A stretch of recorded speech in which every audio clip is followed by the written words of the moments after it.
Okay, let's start. I don't want to keep you any longer. Anyway, the participants are starting to get in.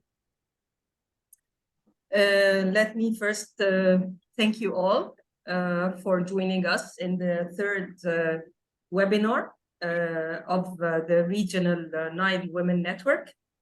And for those joining us for the first time, my name is Ghada Ahmadine. I'm the chair of the Regional Nile Women Network. I was honored to be elected to be the chair of the Nile Women Network in December 2022, when the network was launched in a meeting in Nairobi.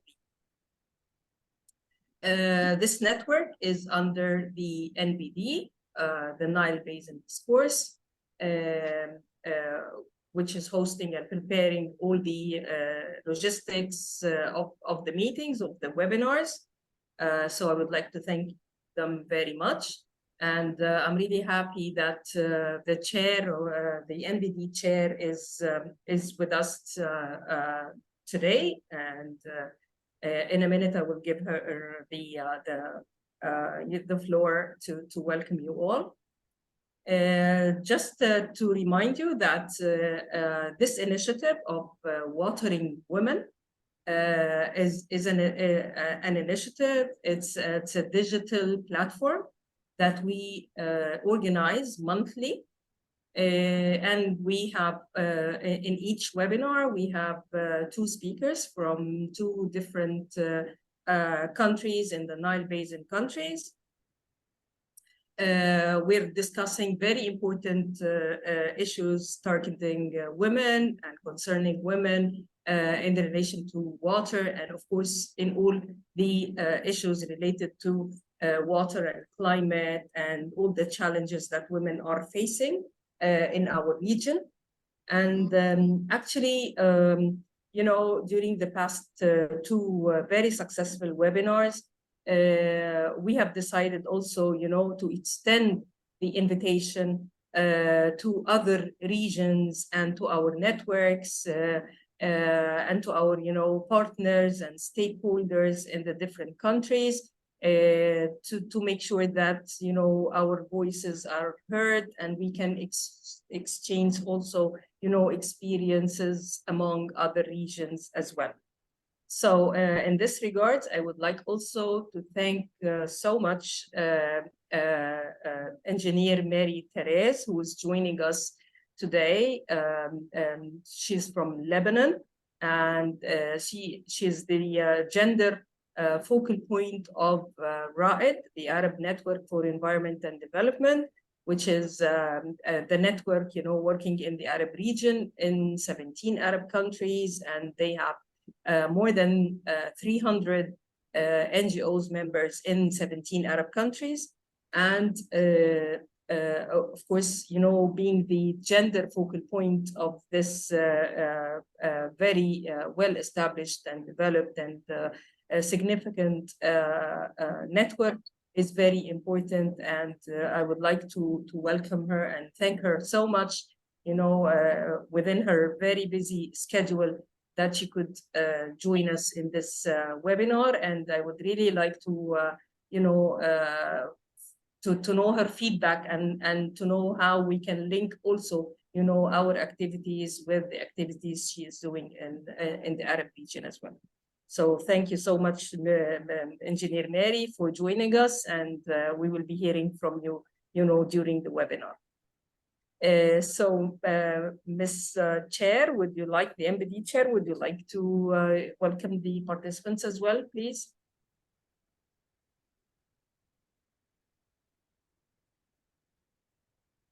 Ms. Chair, are you still with us?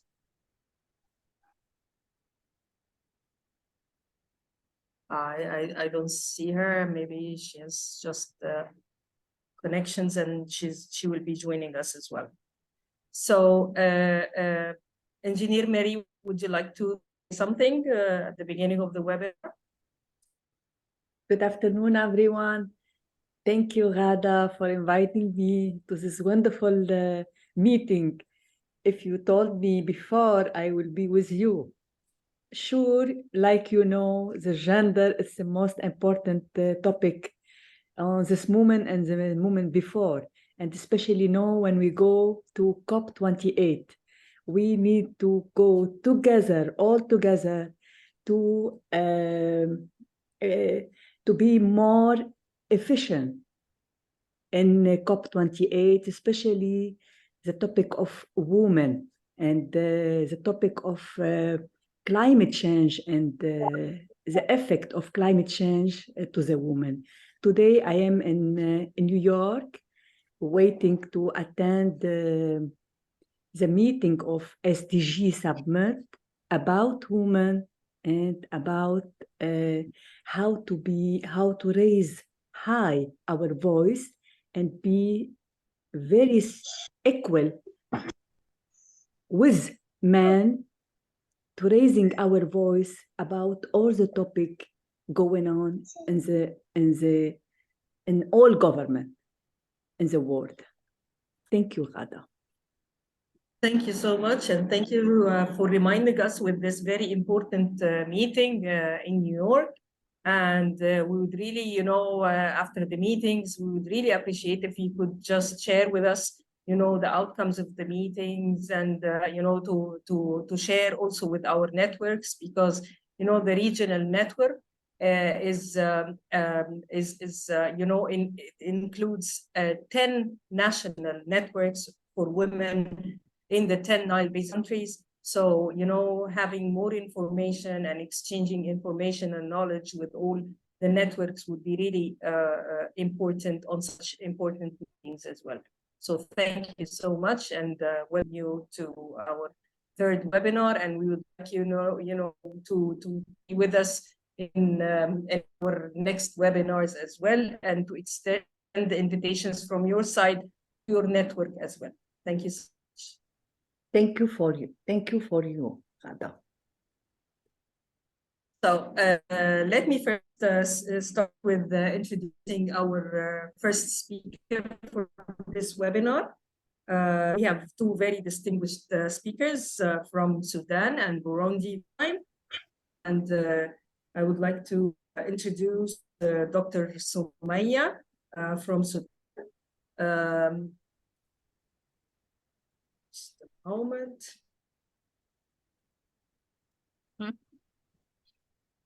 Okay.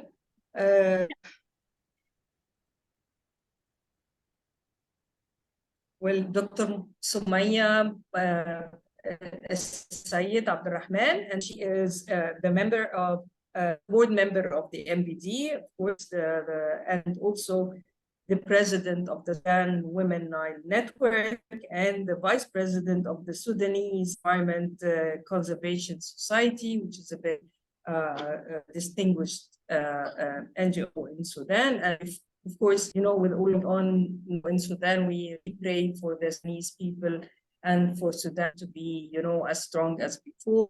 And we welcome you, Dr. Sumaia, and thank you much for being with us today. Dr. Sumaia will present, you know, an interesting presentation on gender and climate justice. So please go ahead. The floor is yours. Thank you.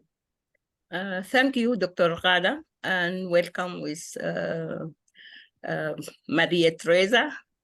We met actually in Tunisia because I member in the IBEN network for North and East Africa. So welcome, and good afternoon for all. Our topic today is gender and climate justice. And you know that if there is no justice, then we are not being able to have our rights or gender rights. Access to justice is a cornerstone in equipping women to uphold and enforce their right. And I hope you agree with that, or we can discuss that if this not is, or somebody have other thoughts. So the this session, the participant will see introducing gender and climate justice, knowledge about key gender responsive principle and approach that can be applied in climate justice planning and programming, the key gender concept and principles that can be applied in climate justice, laid down integrated approach to gender and climate change that relevant linkage on a specific area. And I think we are concerned with the whole environment and specifically with water. Climate justice, what is climate justice? Climate justice is becoming part of all the national and international conversations. More and more, people have realized that the effect of climate change is real on the society across population, culture, politics, mainstreaming news, outlets, kitchen table, and even corporate headquarters. So everybody now is talking about climate change and how this climate change is impact the society as a whole. It is more difficult for disadvantaged population to recover from climate disaster like wildfires, hurricanes, drought, and floods. And nowadays we are seeing a lot of in the Punjab region, in Libya, in many of the world countries. So often it's easy for people to view themselves as separate from nature, as if we don't feel its impact, but actually we are part of the nature and we are feeling the impact as far as we are impacted the environment itself. So we are part of the whole story. We are part of the circle of life and the natural cycle of the earth. It is all a chain reaction. So it's something that which is cycling. Justice indicates that action have consequences, because we know we will know about what is climate justice and what is environmental justice. Polluting our home, we have many toxic in water, in soil, in the air, and even in our kitchen, in our whole life, we have something that polluting the environment. So we have to look and save the environment. So to understand climate justice, we must understand climate injustice. So we have to know what is climate injustice.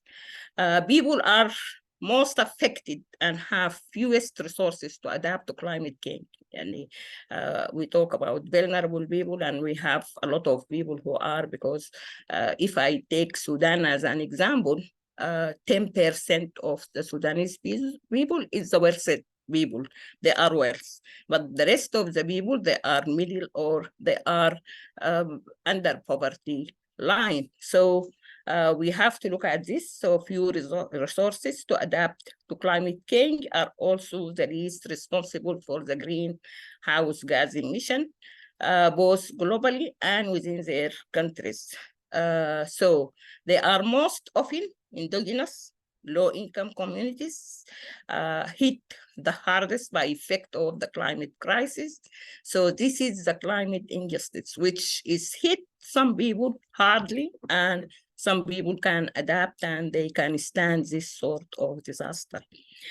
So if we want to define climate justice, we can say that climate justice occurs when those who have the most resources to address the climate crisis actually use them to protect vulnerable communities. So those who have the resources can be able to face the climate crisis, and they can use them to protect the vulnerable community. So climate justice is a part of environmental justice, because climate is part of it is natural disaster, and most of it actually is something which is man-made. So work to ensure that tools for climate justice reach the hand of vulnerable women and people. So it's really important that we have to look at how this and how we can give those people this tool to face the climate crisis. So to achieve climate justice, we must have environmental justice. According to the Environmental Protection Agency, environmental justice is defined as the fair treatment and meaningful involvement of all people, regardless of race, color, national origin, or income, with respect to the development, implementation, and enforcement of environmental laws, regulation, and policies. And here we see the human rights things is coming out. Environmental justice means disadvantaged groups do not shoulder the burden of the climate crisis, not on their own, but they have to be shared. Instead, they are consulted, supported in environmental decisions that affect them. UN say that the impact of climate change will not be borne equally or fairly between rich and poor, women and men, and older and younger generation. So we know that climate change affect people differently, even age-wise. Climate change is not only an issue of environmental conservation, but also issue of justice and human rights. So it's the recognition that climate change disproportionately impacts some communities over others and exacerbate underlying systematic inequality. So it's things that which, so the concept is originally emerged as an important nexus between climate change and social justice. So there is always a link between climate change and social justice, and has become a key priority for action. So social justice and social inclusion has become priority to act across multiple sectors. It's not only we talk about water, but we talk about all environmental sector. So climate justice is gender justice, gender bound to promote a resilient economic system. So it's so enabling transformational system change for the climate justice. In 2030 Agenda for Sustainable Development outlined the mean required for implementation of the Sustainable Development Goal and target, and we know that all the 17 goals are concerning with water, which is SDG 6, and climate change, which is SDG 13, but all the 17 is affecting this and affected with each other. The role of institution, so this is include particular, it's need financial resource and need capacity building, and nowadays we need the technologies. Role of institution and data that support implementation of the relevant policies and measures are also included.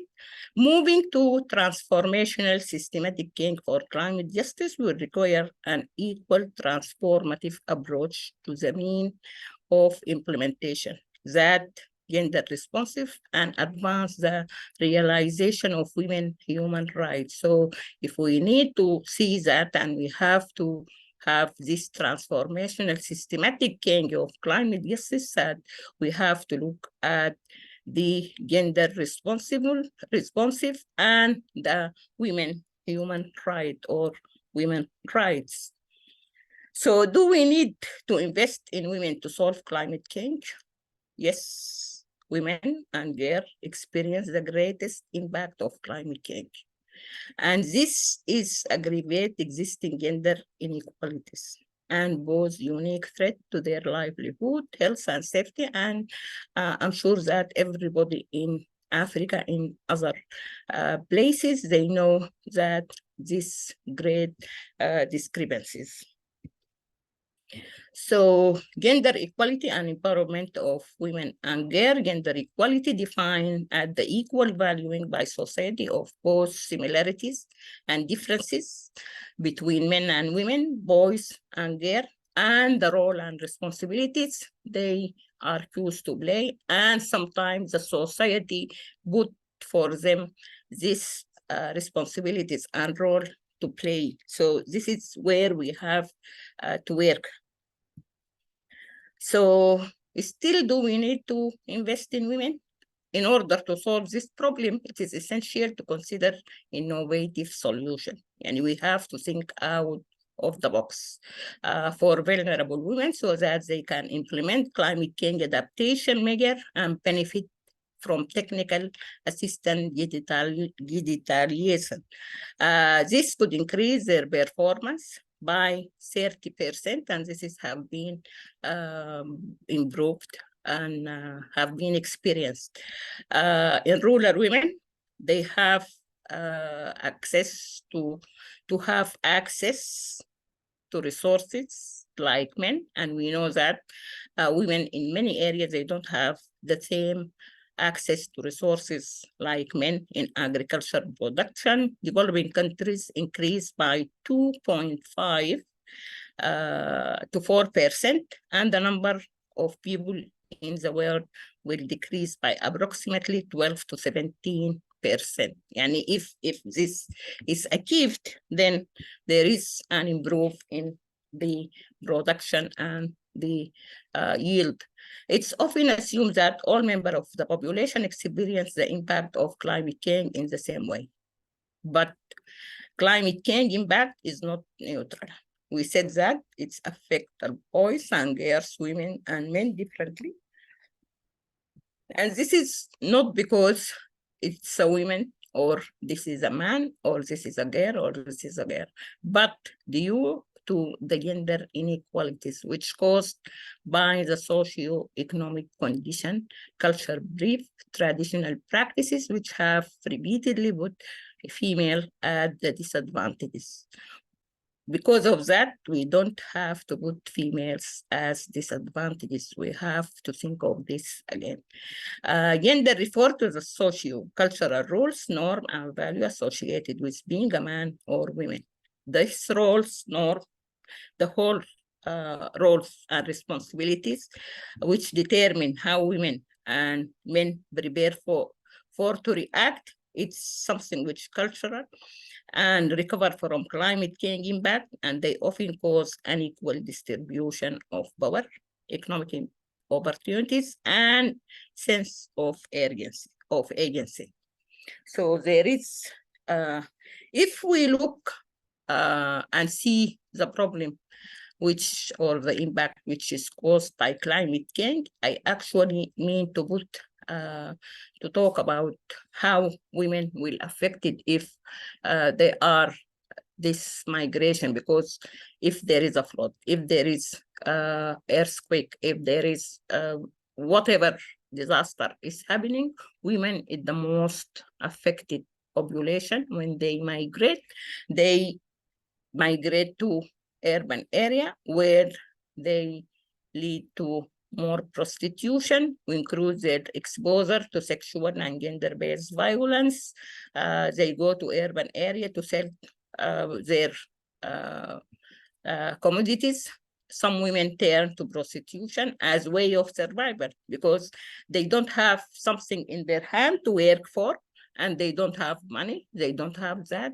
Maybe they are responsible for families, for all this. And I put this as first because I think it is priority, and now it's just this increasing phenomena. Culture, belief, and custom, which had provide sense of protection from physical and harmful, are being eroded.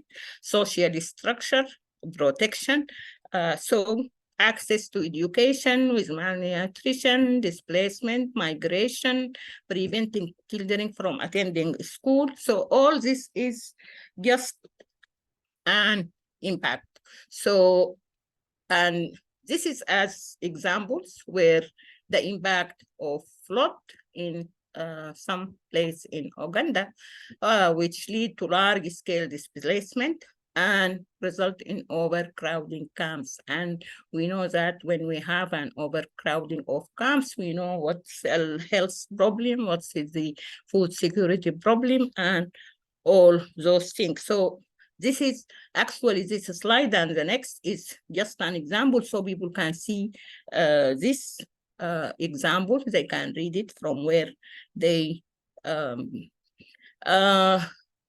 so women often take additional responsibility when their husband migrate. So women also, they face more responsibilities, creating issues surrounding mobility and immobility. So this is also an examples.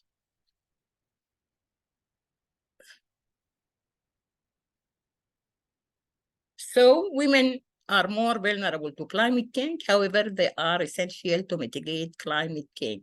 So women, they act as both. They contribute to, they are vulnerable to climate change. They will be adversely impacted by climate change, but at the same time, they are very important that they can mitigate and they can adapt to climate change if they find the good tools and they know how, and they will be empowered. The Gender Action Plan of the United Nations Framework Convention on Climate Change sets clear objective and principle for climate policy, finance, and action that is gender responsive.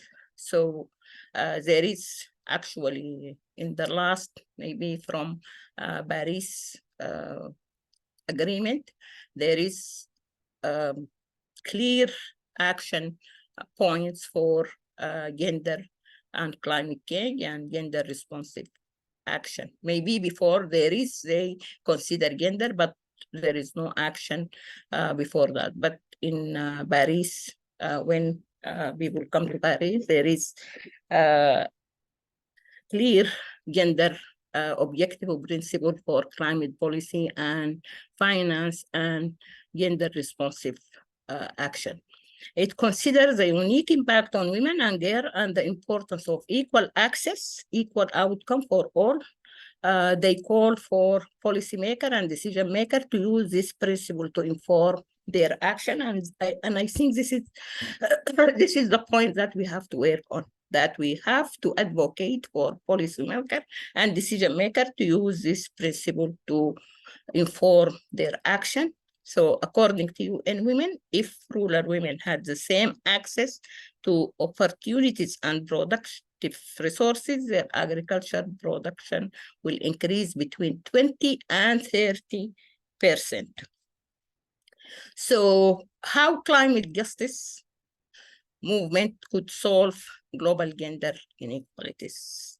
At the most challenging global issues all the time, climate change has not only incalculable ecological impact, but also complex interacting with global pattern of social inequality. So in many climate crises, women and girls always bear the burden of the negative impact. Women are less frequently discussed in the climate agenda. So, and this is what I'm saying.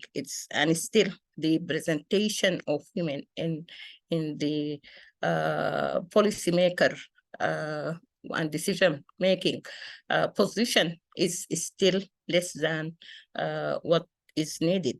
It needs to be developed into a well-acknowledged fact that gender equality and the climate justice movement are inseparably linked. Climate change has non-negligible gender impact, including both the aggravation of pre-existing phenomena of gender inequality and climate-derived vulnerabilities. So this is, I think, point that we have to consider and to work on. So what solutions that we are looking for? Climate change exacerbate inequalities and vulnerability of women and other marginalized and unrepresented population. Gender equality and climate justice versus social inclusion. So we have to look at that.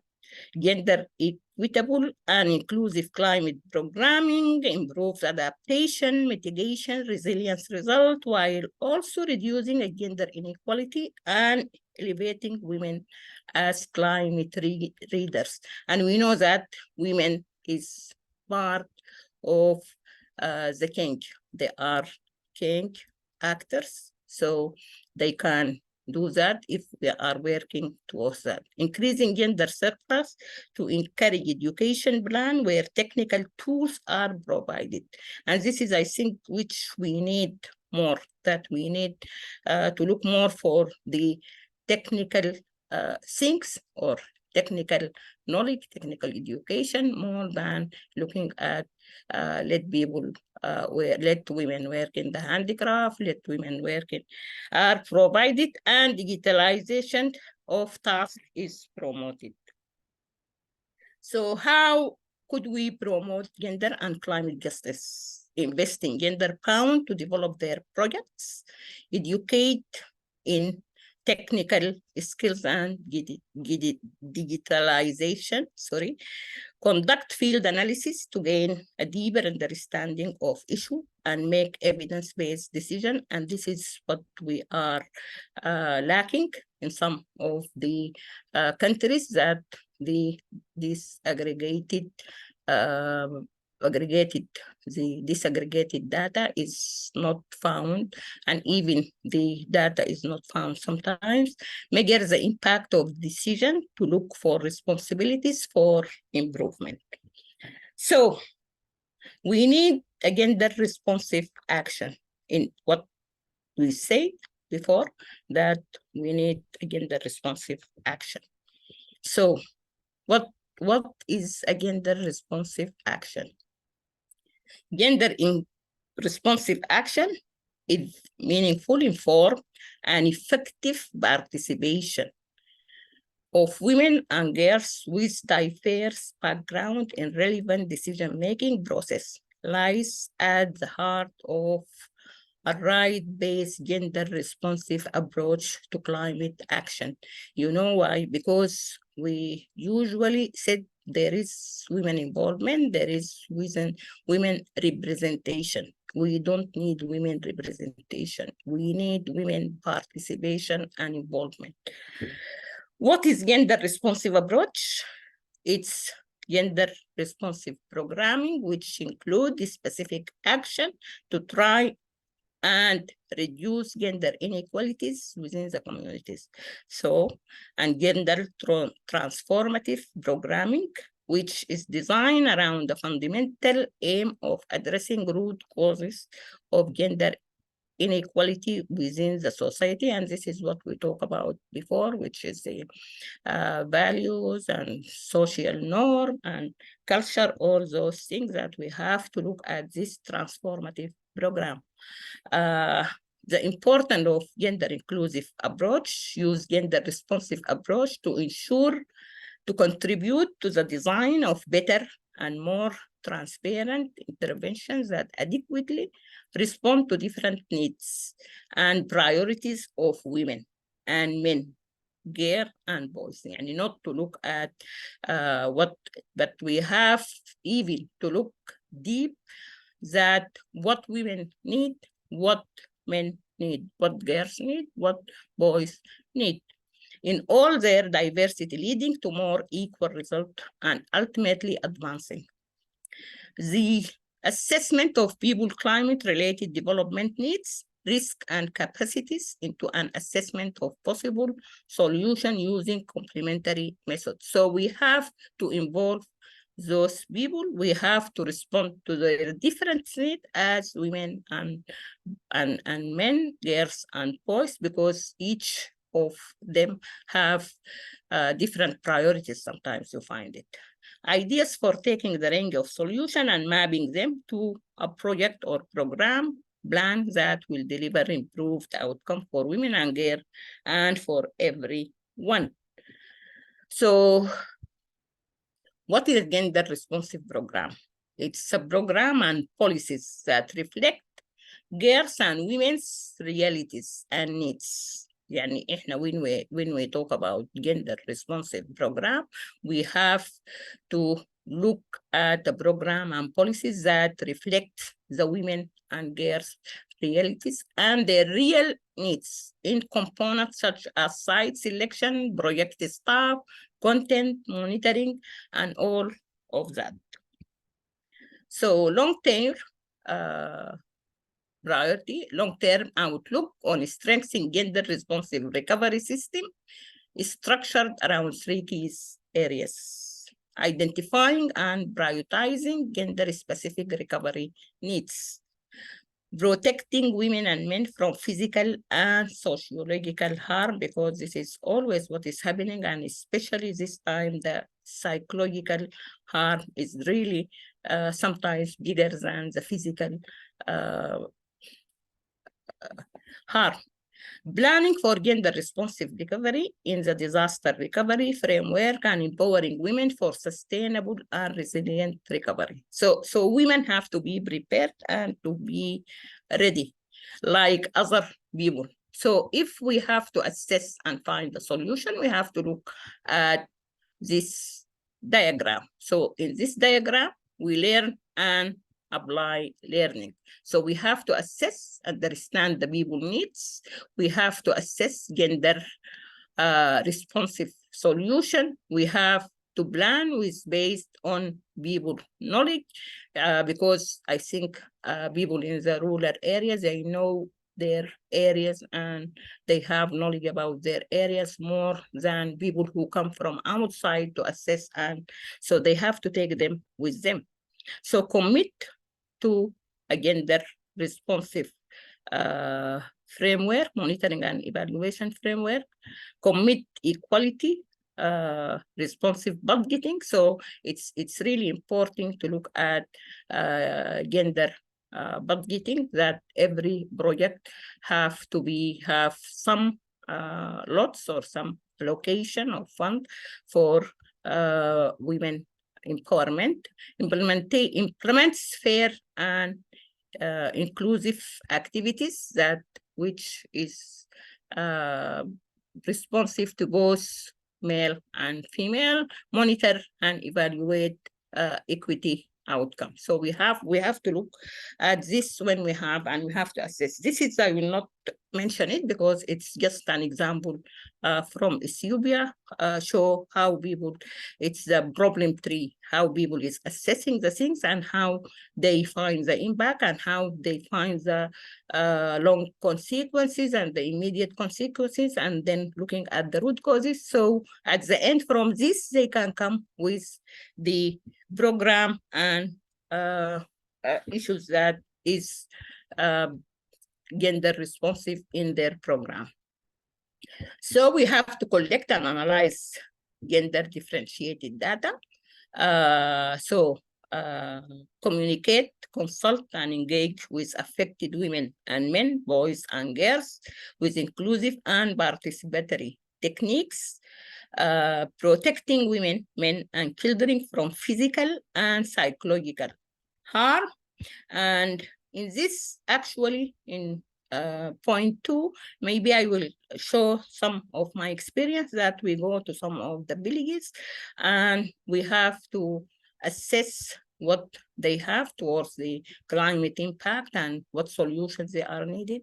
I go with a very scientific, actually, ideal scientific way that I have focus group from women, focus group from men, and focus group from men and women. So we started with the focus group of men and women, then men say their things and women, they say, yes, it's good. And so when we go to the separate group, when we come to the group of women, when I ask them about the same question, they say, no, men is not doing that. Men. I told them, why you didn't say that in front of, they said they will not talk about in front of their husband, in front of their, they will not say they are not doing things to them. So this is what we mean, that we have to consult, engage, and affect women. So sometimes you need to deviate from the ideal scientific way that you are using. So planning for the gender and recovery framework, so include 5 key areas: policymaker to consider policy and strategy setting, institutional framework, recovery financing, implementation arrangement, strengthening recovery system in advance of the disaster. And this is preparedness. So We have to consider gender in any program, strategy or policies that people have to put to ensure that gender equality and women empowerment are well integrated in the recovery framework. Government should consider articulate recovery vision and guiding principles that promote gender equality and women empowerment, ensure the policy and legal framework address gender equality and women's empowerment, integrate the gender equality and women empowerment in the recovery framework sector-based recovery plan, not in all the sectors actually, and monitoring and evaluate framework for equitable resource allocation and need prioritization. So one of the things that we need to do is working with women organization, because especially in the rural area, we need the women organization, women community organization have insight, information, experience, networking, and resource vital to increase disaster resilience. But also they have the access to the community. Time challenge of rapid assessment conspire against fully engaged grassroots and community organization in the aftermath of disaster, while in fact most such organizations are already engaged in the immediate response. Working with established women's community organization will therefore increase the efficiency of the recovery and reconstruction, they know because they know the women. This is actually a case study, and I will not go through the case studies. Yes, please, we are going to share the presentations. Yeah, because if you give me a very one minute. Yeah. Okay. 1 minute, okay. It's yes, please. I will go through this. So there is an action point. Yeah. Action point. So we have to look at transformational systemic change for climate justice require governance with the capacity to focus on subnational, national, and regional specific and can textualize realities. The increased presence and strength of subnational, national, and regional mechanisms responsible for supporting gender mainstreaming across all sectors and at all levels, and for ensuring accountability for results is also critical to enhance gender-responsive climate action at policy and program level. Impact investing in is vital to promote gender pounds that stimulate economic development. And this is very important point, because always women is facing, especially rural women is facing these economic issues. Financing is essential to facilitate the production of inclusive business run by women in the rural sector, because sometimes they will not be able to take loan from the agencies or from the bank. Ensure access to teaching program and credit tools, which would strengthen and build the confidence of women and their ability to transform and overcome limitation. Important to highlight that the educational system must provide technical assistance and digitalization tools to increase productivity. Important to measure every decision made and collect data to make evidence-based data. And these days, it's very important to have scientific-based, evidence-based data. It's essential to consider women throughout the decision-making process and co-create them. Women groups to set up and actively contribute to rescue effort and the rebuilding of their communities, ensure that the gap, barriers, and challenges preventing the equitable participation of women as decision makers and beneficiaries can be overcome rather than reinforced. Promoting gender equality and women empowerment. So what I need from the participant when they are discussing to give example from their countries, if there is a time of their own experience and what solutions they had applied. Is it gender responsive? What lessons they learned? And thank you. Thank you. Thank you so much. You have a very, very, very rich presentation, which we thank you so much for it. Actually, it's very informative and have very important key messages that we can take with us, you know, to our decision makers and of course to the upcoming COP28. Actually, you have hit very, very important, you know, points and parts concerning gender, and I would like to, of course, you know, when the floor is open for questions, I'm sure the discussion will be really, you know, they have a lot of examples and questions that they would like to raise. But just, you know, for the sake of timing, we can just have the second speaker, and then we can have all the discussions at the end, if you allow me to do so. Good. So thank you again. Thank you so much. And we have our second speaker, which I'm really happy that it's an example of our, you know, young women who are really active, and you know, it gives a very good example. We have Miss Niyonzima Nadine from Burundi, and she will also present a very interesting presentation on gender and actions. So please go ahead, and the floor is yours. Ms. Nadine.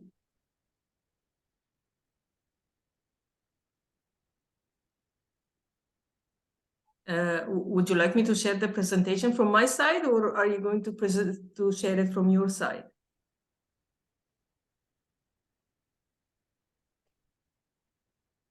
Hello? Hello. Hi. Hi. You're very much welcomed. So please introduce yourself and share your presentation from your side. If you want me to share it, just please let me know. Okay. I'm Nadine Niyonzima from Burundi, Vice Chairperson in Network Regional Woman. Now I'm going to present my topic, which has the title Solution for Local Community Indigenous Women to Participate in the Climate Policy and Action Climate. In introduction now, I have the problem of indigenous people in weight. Sorry, would you like me to share the presentation? Yeah. Okay. Just a minute, please.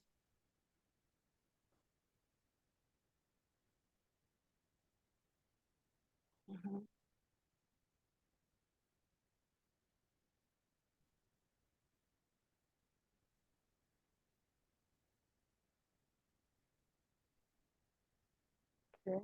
Maybe I can speak. Maybe you catch me very well. So do you see it all now? Okay. Indian people number more than 370 million people live in some 70 countries, mostly developing countries, and are mostly affected by poverty. In Burundi, indigenous people represent, according to estimated, 1% of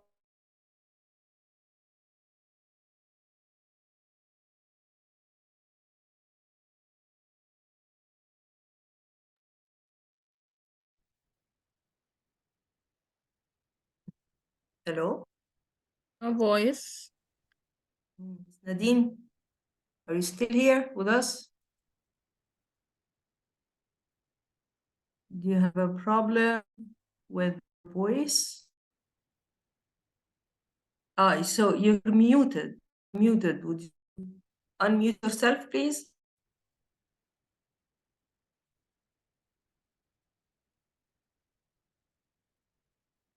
Ms. Nadine, would you please unmute yourself so we can hear you?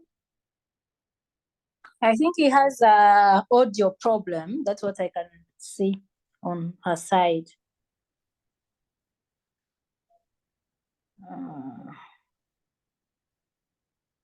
Yeah, yes. has an audio problem.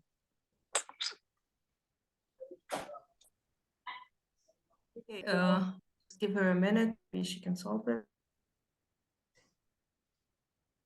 Maybe you can just go out and then join again.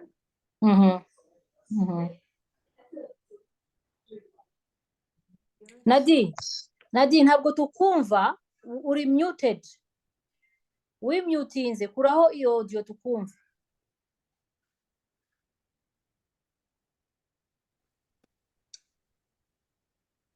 She's muted. Okay, for the sake of the timing until she's with us again. Okay, So, I think, yes, I think she's back. Huh? I can see her. she's back? Okay. Yeah. Nadine, go ahead. Est-ce que vous m'entendez? Oui. Maintenant, ça Go va? ahead. Go ahead, we can hear you. You can remove your video so you can have a nice network. Kuraho video kugira ngo ugire network nziza. Okay? Video yawe ikureho usigarane audio. Urahita ugira network. And please raise your voice. So we can Okay. all hear your very nice voice. Okay, go ahead, please. Okay. I'm so sorry for my connection. It's okay. It happens all the time. Go ahead, please. Thank Uvuge you. cyane, zamura ijwi. Okay. Now I'm introducing the problem of indigenous people in the West and in Burundi.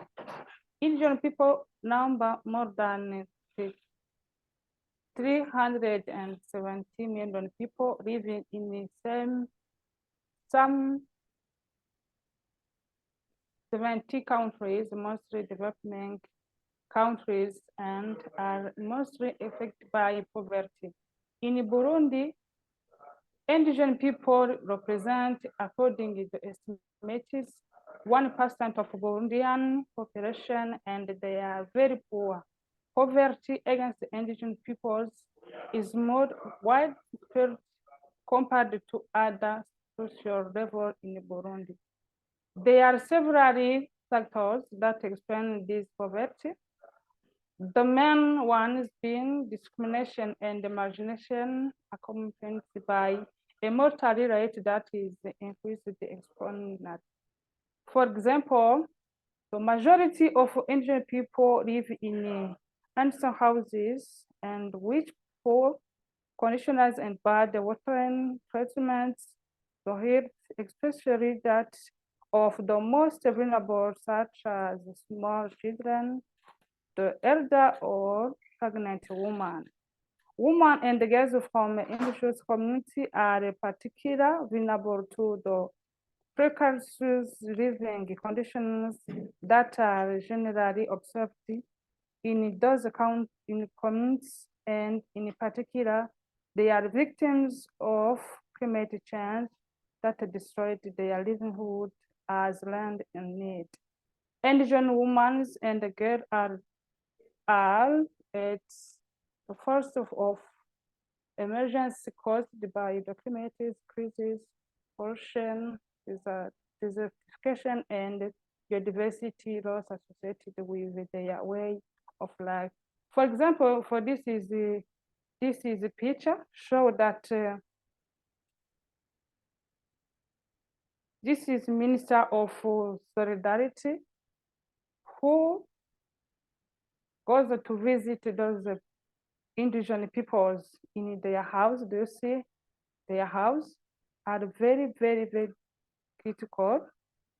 So we are going to help them how they can build the house which can protect them when there are some change climate. Context which Aboriginal women live around the world and in Burundi in particular, indigenous women are at the level of instructions for the reckoning of the collective lives, indigenous peoples, and the advancement of their hearts as a woman of local community. disputes are mutual chance. They continue.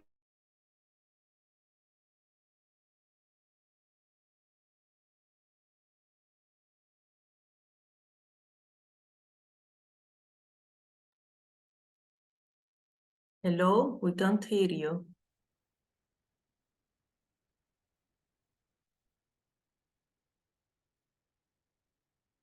It's Nadine.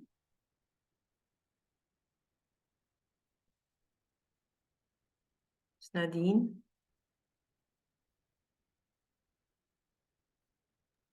I think she's away.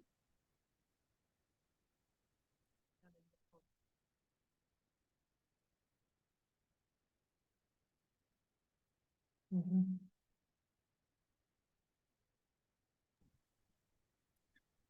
She's not connected.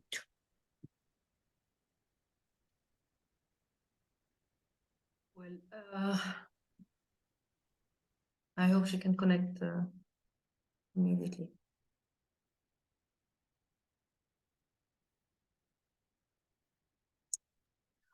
Okay, we can have, we can start if you have any questions or comments on Dr. Sumaia's presentation till we have Nadine with us again. I really hate to interrupt her presentation, but for the sake of the timing and your time as well. So if anyone has any comment or question for Dr. Sumaia, please go ahead.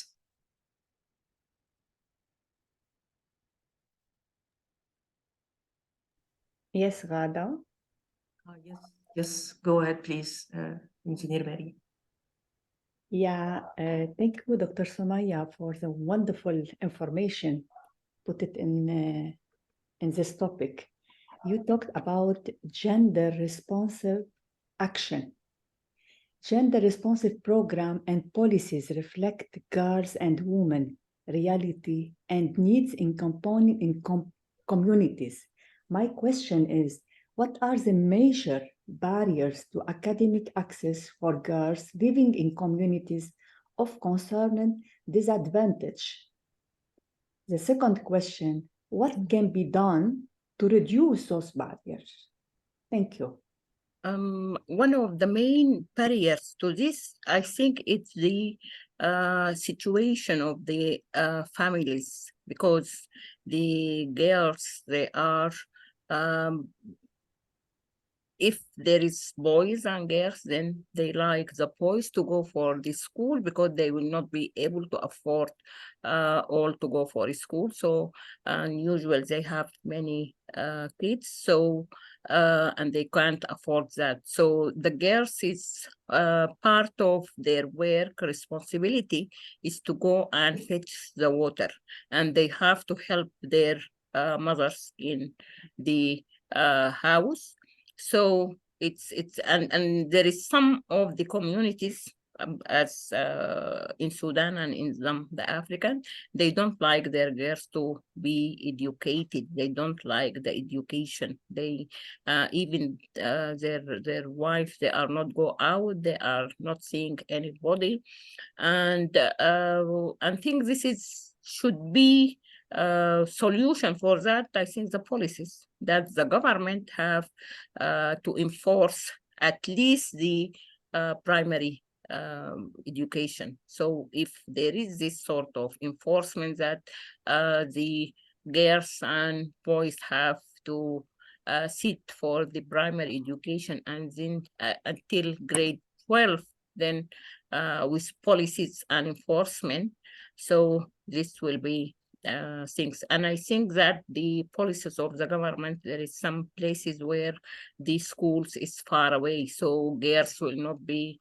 allowed to go far from their nearer houses. I hope I answer your question.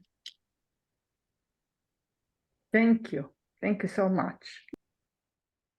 I know that Engineer Mary, she has another meeting that she has to run to, so please feel free to join us anytime, and we really appreciate your time, and of course, we are going to exchange, the experiences from our regions together. Thank you so much for your time. Nadine, are you with us again? Nadine, see you on the participant. But I hear you, but I have a problem about the connection. Maybe I can continue to present my presentation if it is possible, or we can share with the. We are going to share the presentation, with the participants, but please go ahead and, while you are with us, and tell us if you want to, to continue and continue the, the key messages and the conclusions that you would like to share with us as well. Okay. Please go ahead. Thank you. Yeah. About the context in which Aboriginal women live, where now I live, around the world, in Burundi, in particular, Indigenous women are the level of service for the recognition of the collective rights of Indigenous people and advancement of their right as a woman of local communities. Despite all multiple challenges, they continue to work to make their voices heard at the local, national, and international levels, including through voices, the creation of their own organization and network, and in collaboration with other social movements. This is particularly the case of women's organization and the trade union in order to defend their demands and priority in the massive participation in the protection of the environment and the fighters against climate change.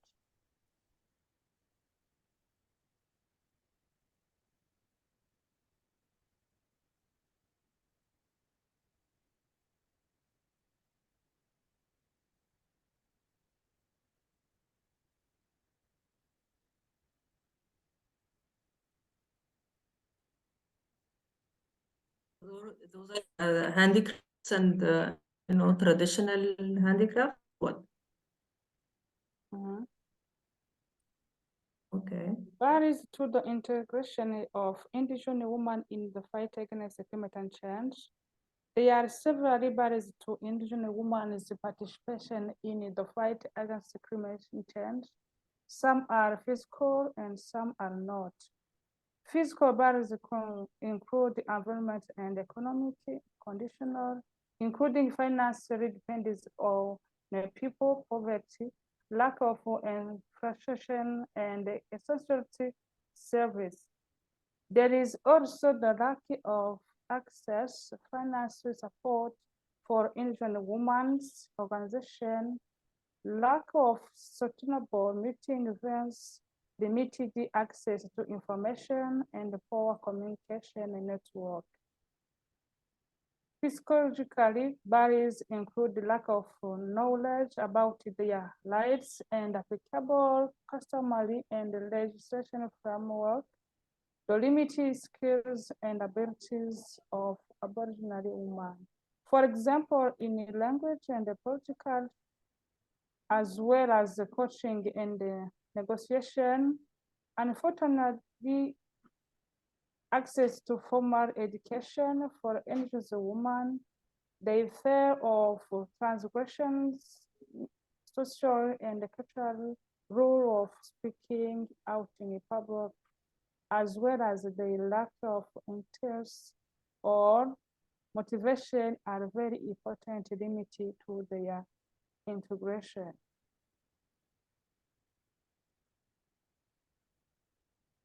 Obstacle. Other barriers include developing gender norms, the current gender role disruption, and the extreme poverty in which Indigenous women and their local communities live. There are also gender-based norms and roles, discrimination, violence, and harassment, lack of support for public authority, limited political participation, and the lack for solidarity among the social barriers that harm the participation and organization of indigenous women.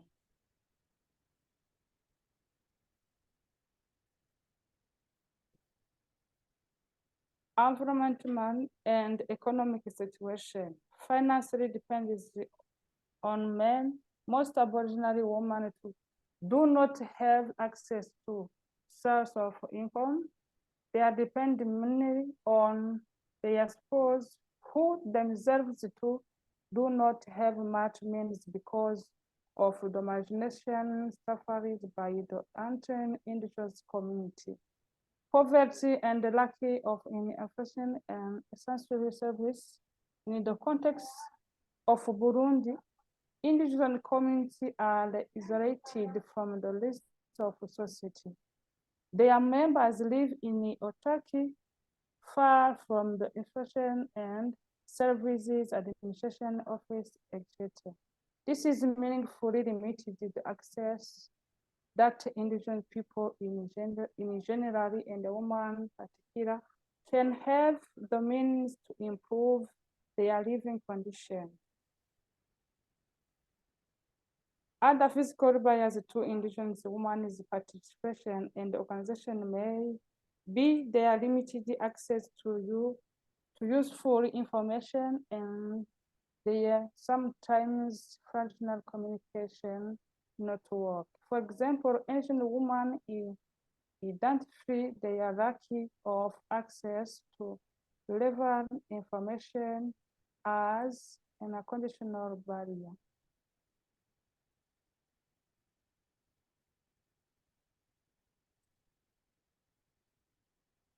Psychological barriers to indigenous women's participation and organization were classified into three subtypes: awareness and knowledge, skills and competitions, emotions and motivation.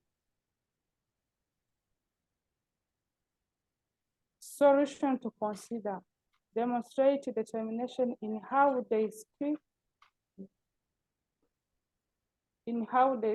to achieve gender parity in local, national, and international climate policy and decision-making rules. Be able to inspire best participants in other sectors, countries, or companies where the empowerment of women and girls has advantages and concrete mature have been put in place.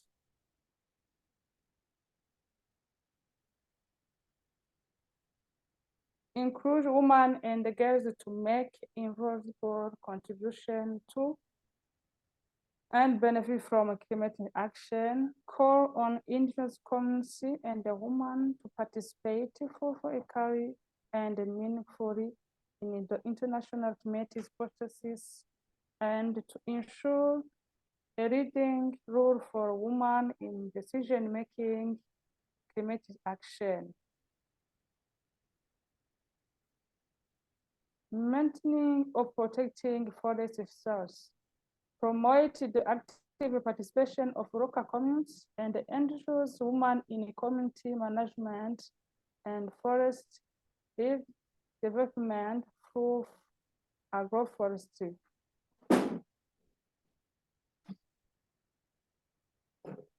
By concluding my presentation, there are some recommendations in order to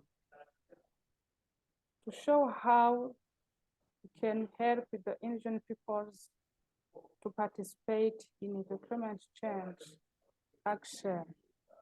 To improve the participation of local community indigenous women in climate change, it is necessary to support the establishment and the functions of indigenous women's organization and network to facilitate the exchange of experiences among them by providing them with the appropriate meeting facilities and support services as appropriate.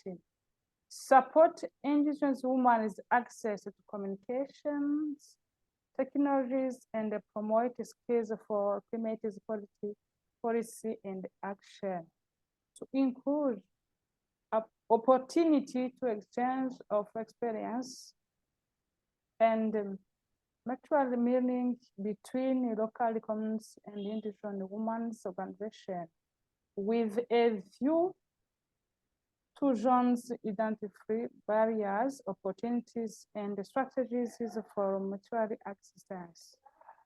Foster dialogues and collaboration between Indigenous women on the one hand and trade unions and organizations on the with a view to finding solution to the problems that Indigenous women is conflict face in improving their participation in climate policy and action. To promote the participation of Indigenous women in the executive committee and the thematic commission of organizations such as Indigenous Peoples Organization, Trade Union, and Organization. To strengthen the capacities of Indigenous men and the women and the trans leader with regard to the right of local communities and the Indigenous women. International standard and applicable national legislation. Ensure Indigenous women's access to information on policy and action processes to ensure Indigenous women's access to information on climate policy and action processes. The rule that government them with a view to assistance and training so that they acquire skills in the fight against climate change and environment. Thank you for your kind attention. God bless you.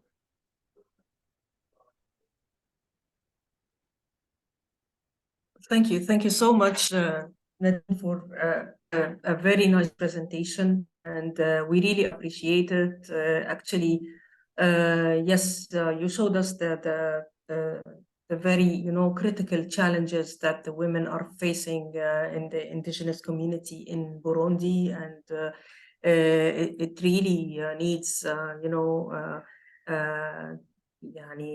massive changes for the women to have, the rights and the rights to resources and of course to be a part of the decision making on the community level. I just I have one question, before we go, before I open the floor to the audience. Actually, do you have like women organizations in Burundi that they're playing a role in Burundi, the women organizations for the Indigenous community? Yes, they have it. Mm. Yeah. Okay. And they have a good space, to work and to play a role with the women, with the Indigenous women. Yeah, we have it, and we try to collect to do in groups of women, Indigenous peoples, to help them to change their life, because they live in critical conditions, and we are going to make them together, maybe in short or in the small groups. We give them some work to do in order to make their development now as like at the level community. Thank you. So I would like to thank again Dr. Sumaia and Nadine for their very informative and interesting presentations. And I would like to open the floor for the participants for their questions and comments and feedback on the two presentations, which they have very important key messages that we are compiling, to have a statement, very strong statement on behalf of the regional network for, women in the region. Yeah. So please go ahead. Thanks. Any questions, any comments?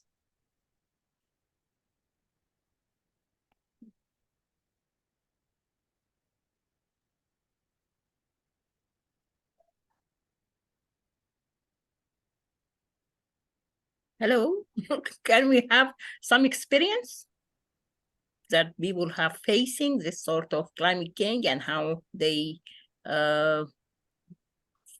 solve it? Yeah, there's one hand there. I think Michael's hand is up.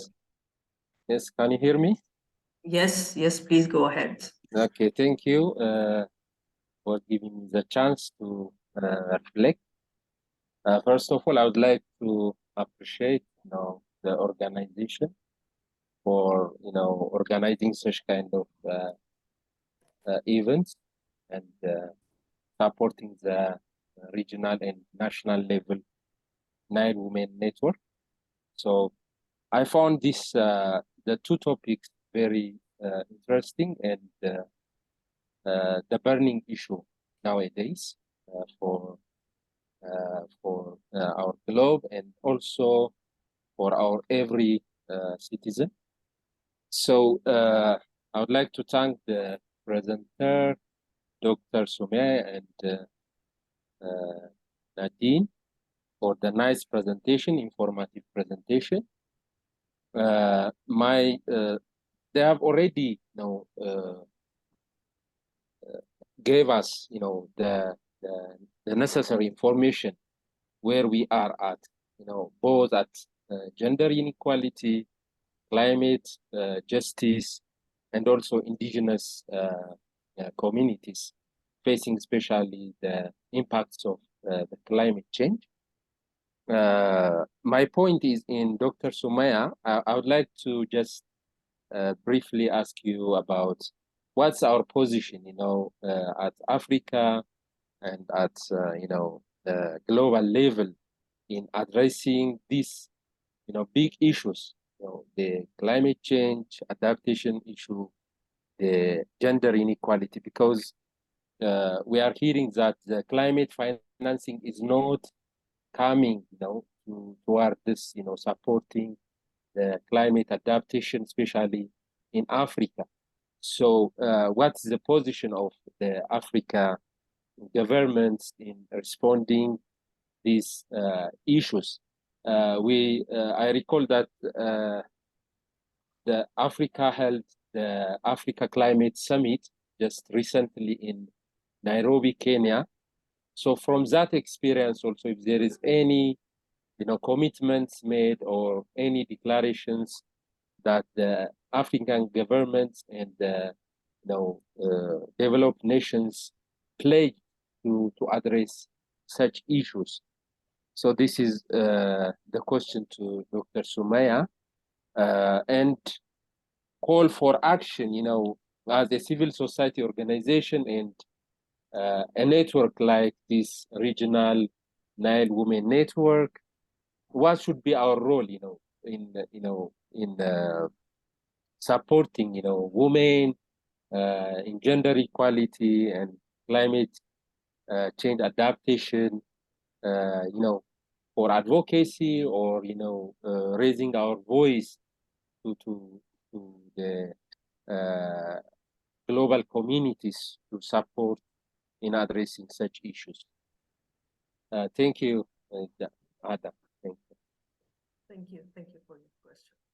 So Dr. Sumaia, would you like to reflect on this? No problem. Yes, our situation, we are working actually hard towards this, but the problem that, as you said, that the finance is a problem. The countries or the parties of the UNFCCC of the climate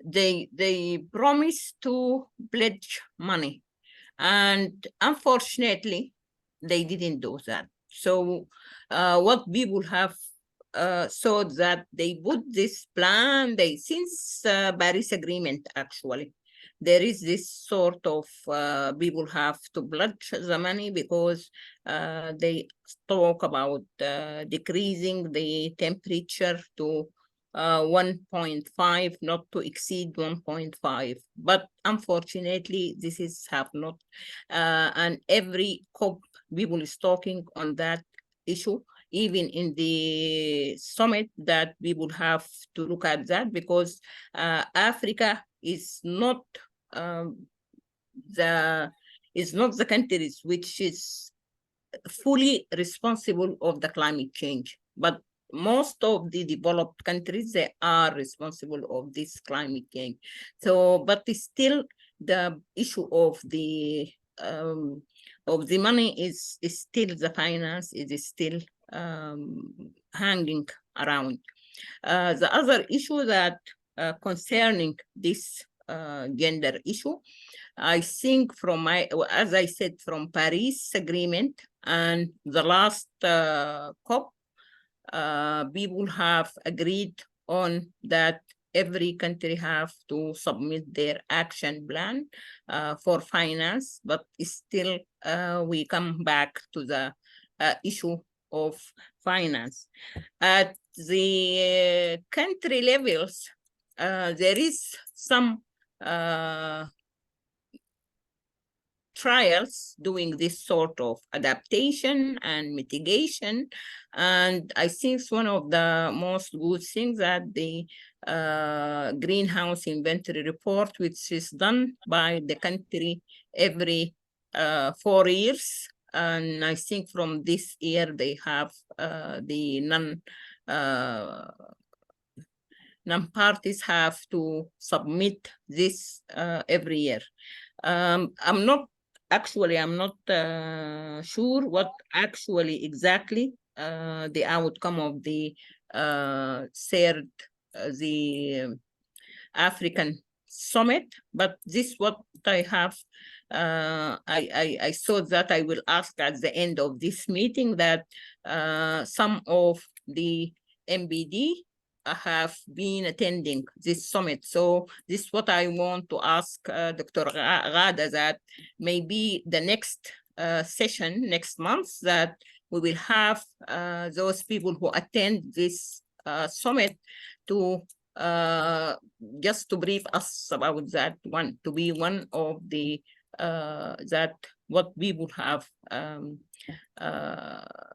say what things that what positions, because you know every COP that the African have to have a position paper, that there is country position paper and there is the African group which have one things that they have to work on. And this is what we have talked about last month. We talk about that we have to be prepared for the coming COP, that people who will be attending the COP, they have to work on this issue, that we have to look at what the African summit come out with, because before the summit, they have some sort of preparatory meeting for that summit. And maybe I know some people who attend this one, but because I'm moving from one place to the other, I think that I don't have the time to see that and to introduce it in my presentation. But maybe we can have it from one of the MBD people who attend this summit. Yes. Yeah. Yes, thank you, Dr. Sumaia, for raising this. Actually, it's a very good suggestion that we can focus next time on the outcomes of the Nairobi Declaration, and see and the Secretariat to explore who has participated and they can give us a feedback on what have been discussed.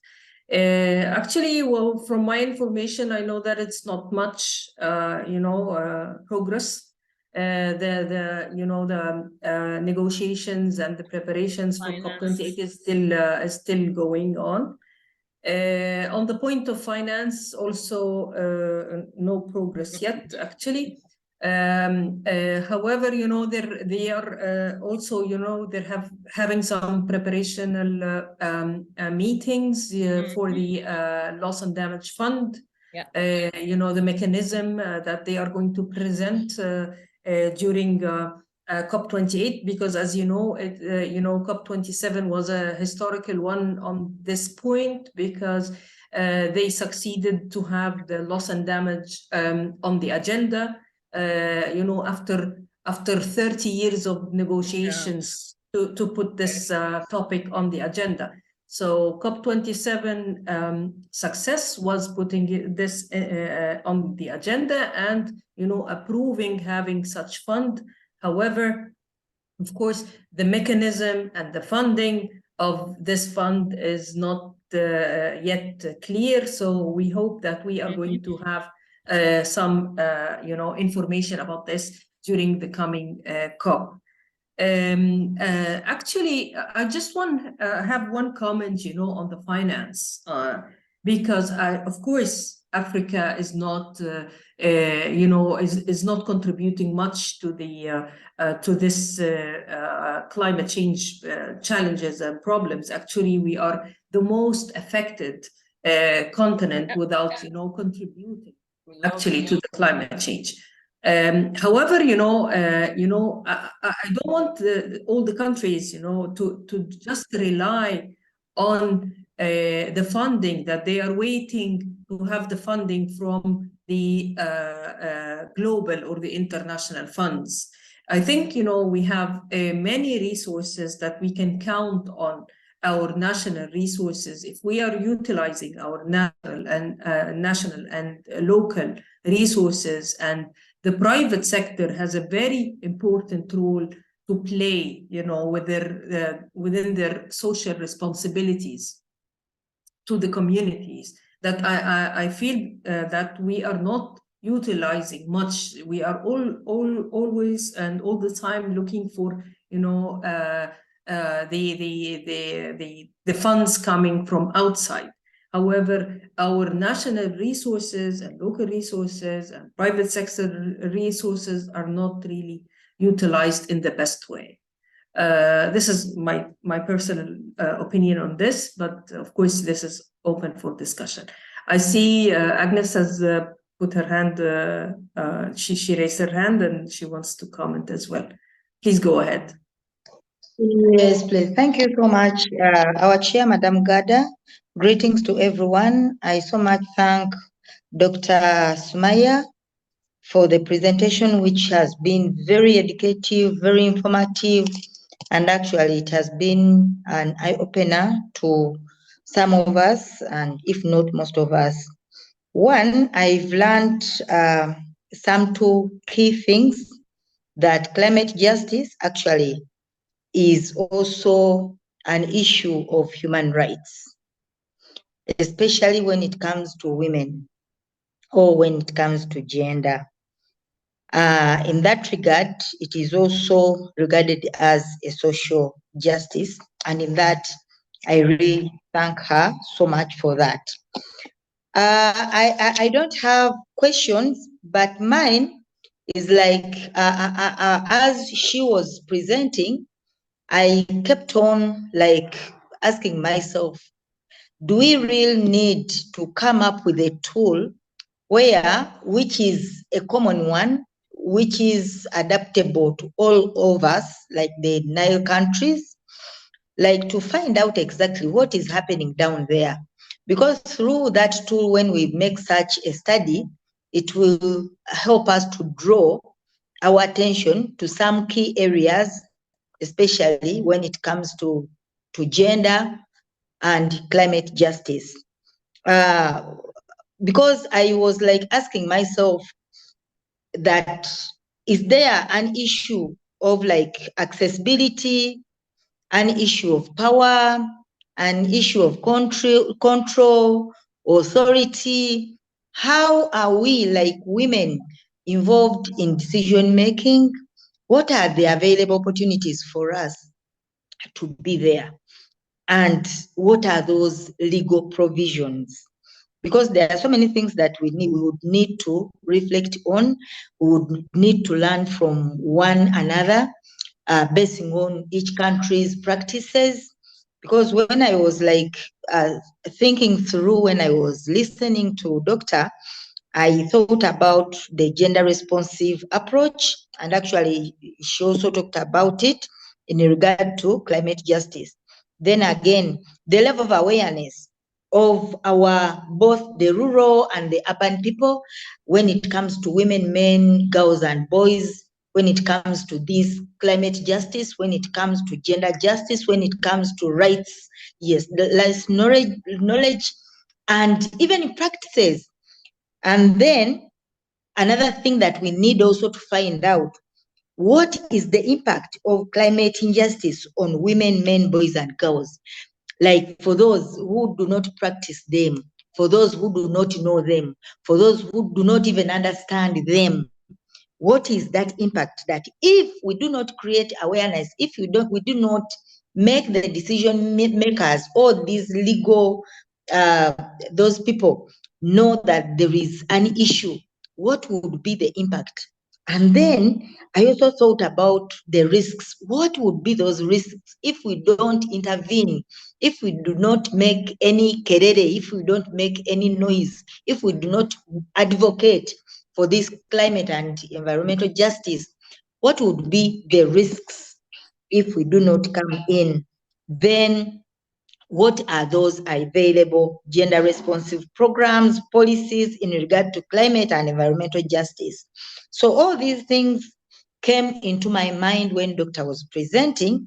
And then after that, that research or that study would come up with recommendations for mitigation measures to make sure that all these things are addressed, or even ourselves, we intervene within our different countries, within this regional women Nile regional network, and see what are the things that would work together and what are those issues that will leave for specific countries to tackle and address as single states.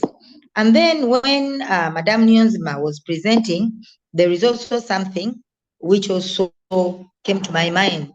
Actually, for her, she talked about so much about the rural woman, and basing on Ugandan experience and East Africa, I must say that some of the female elites know, actually some of them understand and exercise their rights. But when it comes to rural women, almost 90% of them don't even know. Some of them has never heard of anything to do with, they heard of something like rights, because most of them, their beliefs and practices are dependent on their traditions and geographical locations, but not from a rights-based perspective. For them, you don't tell them about that. They know that a woman does not own land. You have access to land, yes, but you cannot own land. Therefore, you cannot tell someone that will let us plant trees here to provide shades, to provide what, and then in the end, the rains would come and we find some ways of collecting water so that it reduces the burden of women and children going looking for water from those far differences. So because you do not have control, you do not have any say, you do not have authority over all those things around you, basing on the cultures and traditions of wherever you stay, those things remain as like something which impact on women's lives, the women's livelihoods, women's health, and the social the social welfare of those women in the East Africa. So we need to deepen We need to enhance the awareness creation. We need to sensitize our legislators wherever they are to make those environmental friendly and climate change friendly policies and laws which actually favor both women, men, girls, and boys, so that not only one side is being suffocated while the other is just enjoying on the cost, at the cost of the life of the other. So that is what I had to comment. But I commend both our presenters, Madam Niyonzima, Nadine, and Dr. Sumaia. I thank you so much, and I thank you so much, Madam Gada, for giving me this opportunity. Thank you so much. Yes, your reflection is very important. So, SG, do you have a comment as well? Please go ahead.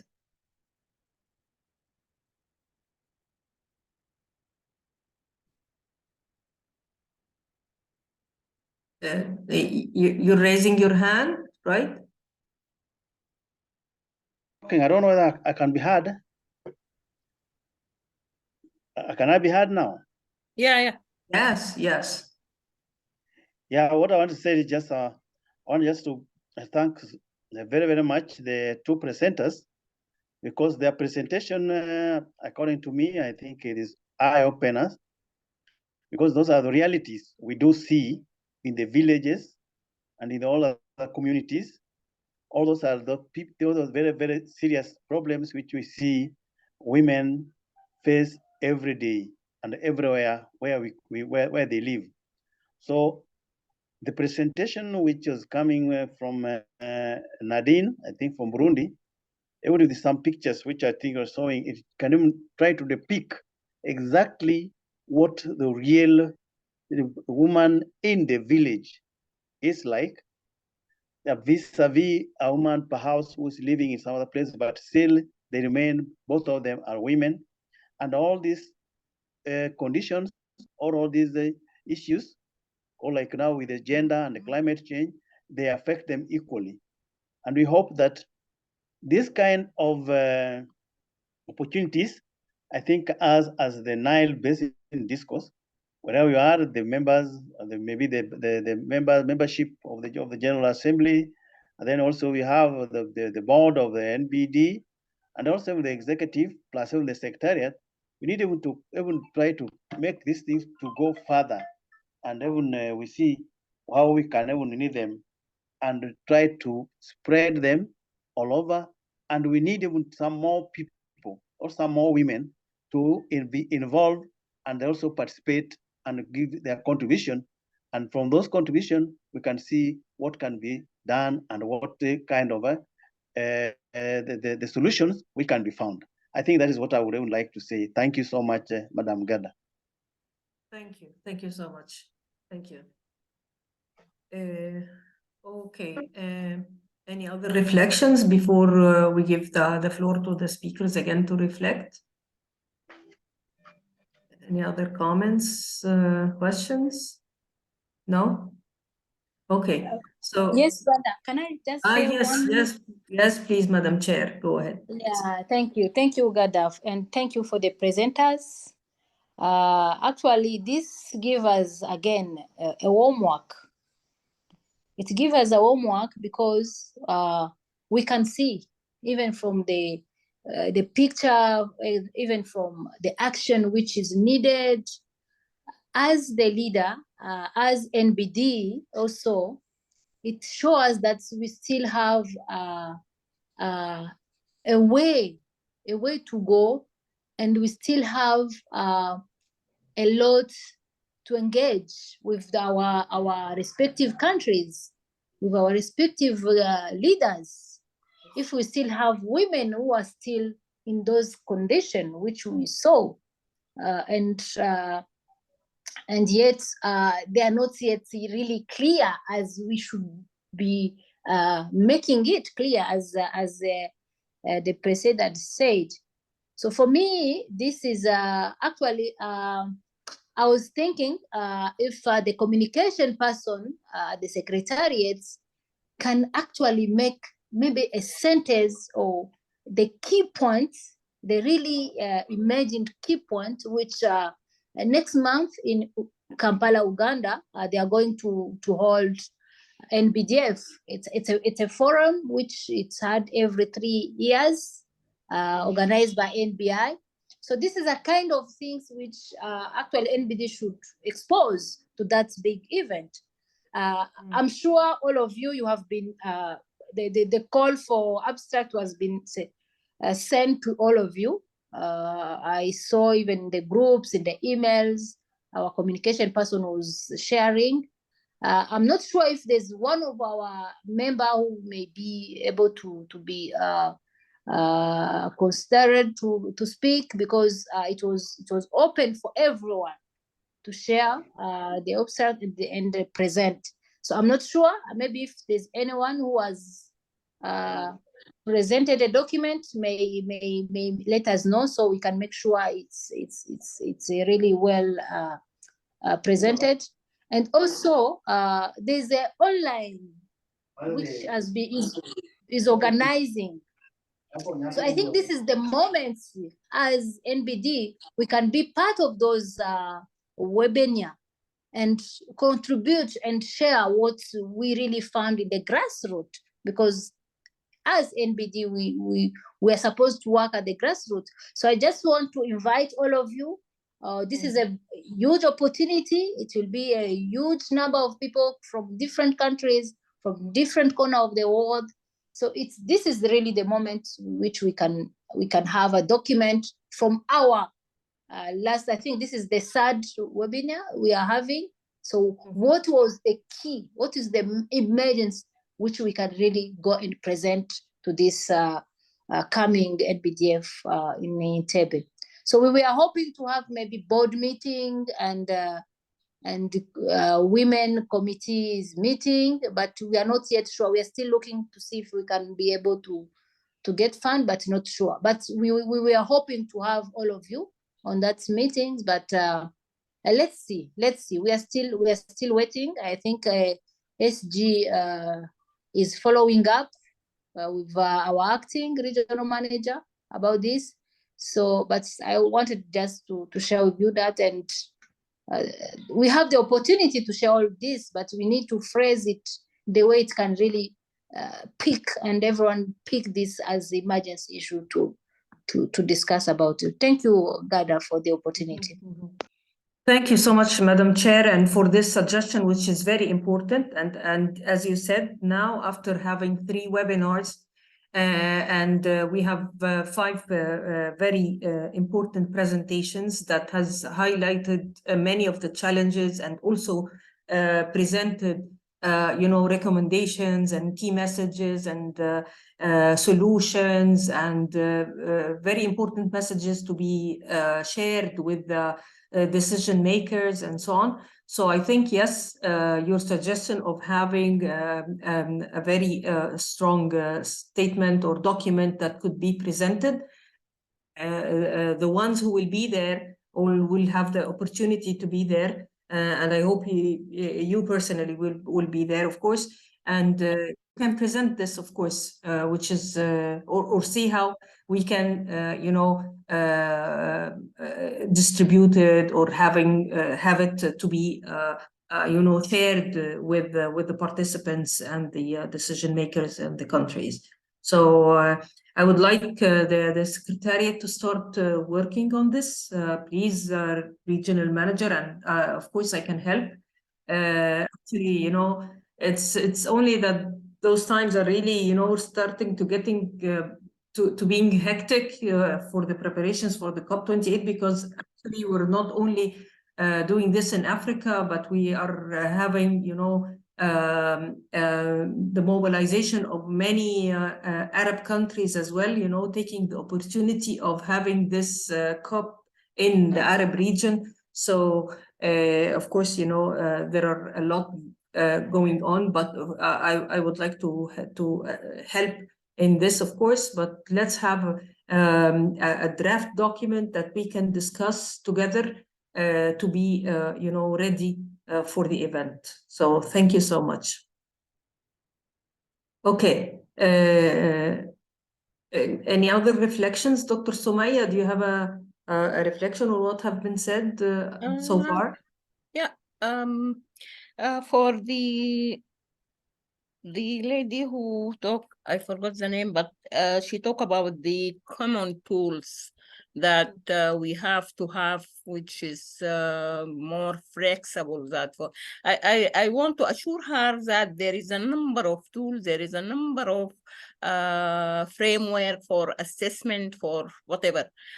We need, yes, to gather this and do one which is fit for the MBD countries, and be flexible for anybody or any country to use it within the context of the country itself. What the chair lady now is suggesting, I think it's really good. And what I'm suggesting that we, as you said, we can have a position paper that we do it. We then we can distribute it actually, and if there is somebody who can will attend the conference, then they can present it. But I think when we distribute it will be more stronger than if you said it and you go. For my side, I can do some brief things on my presentation. Then I will send it, and I can help in doing this position paper. No problem. Thank you. Thank you. Thank you so much, Dr. Sumaia, for offering this. Thank you. So, any other comments? I can see someone's hand up. Jennifer Joseph, someone. It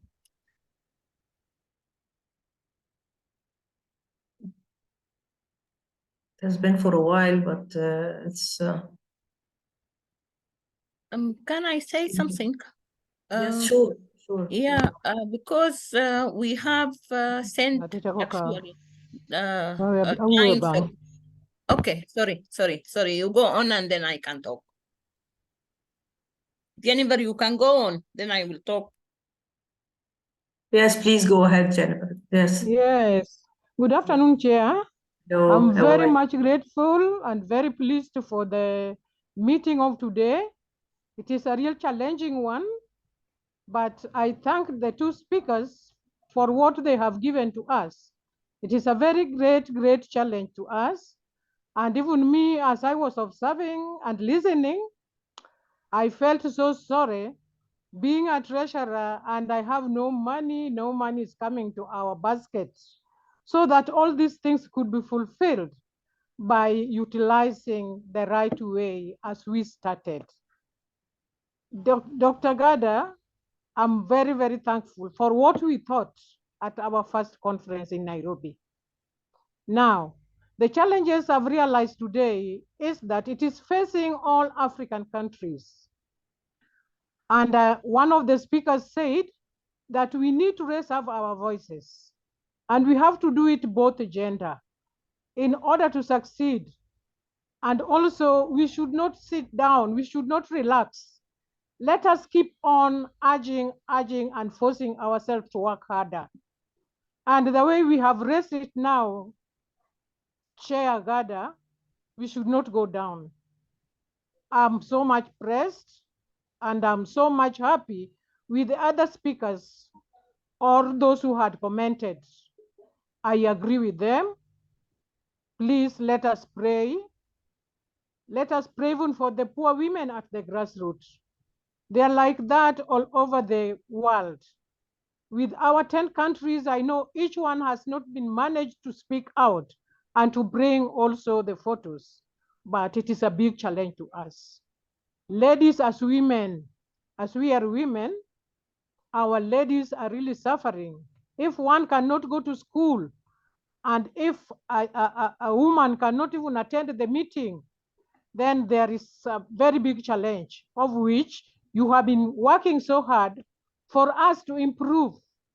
and for all the African countries also to feel the consequences.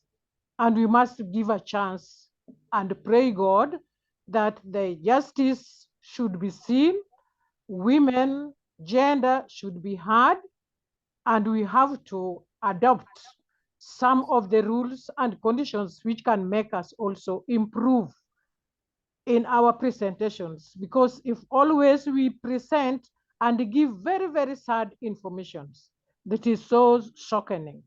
And we are now praying God, let God hear us, let God hear your voice, also with our chair of NBD, so that we get some fund, despite that we are doing small at our countries.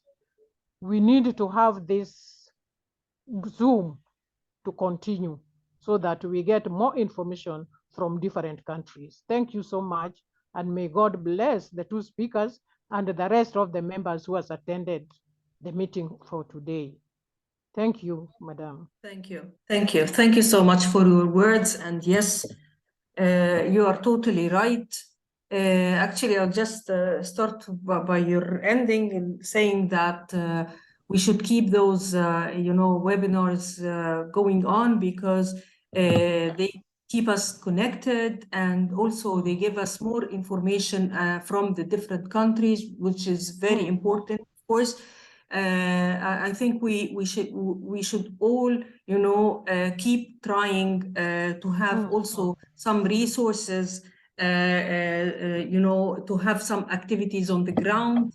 I hope also the national networks, they are not only waiting for, funding or resources and so on, and they're doing, I know they have very, very limited resources, but their role also, to connect and to raise the awareness with their communities on the grassroots, women and girls and so on. So I really hope that they are doing, some activities, even with very limited resources, but I hope they're reaching out to their grassroots women and girls, and giving them more power, information and knowledge and so on. So thank you so much. Well, Dr. Sumaia, you had a comment. I think it is going to be a final comment, because now we're exceeding the 2 hours. Yeah, Okay. it's very small, because part of it, you said it now, that the national network have to work even with the small amount of fund from their members, if they can afford that. Just some sort of gathering, some sort of coffee gathering and things like that.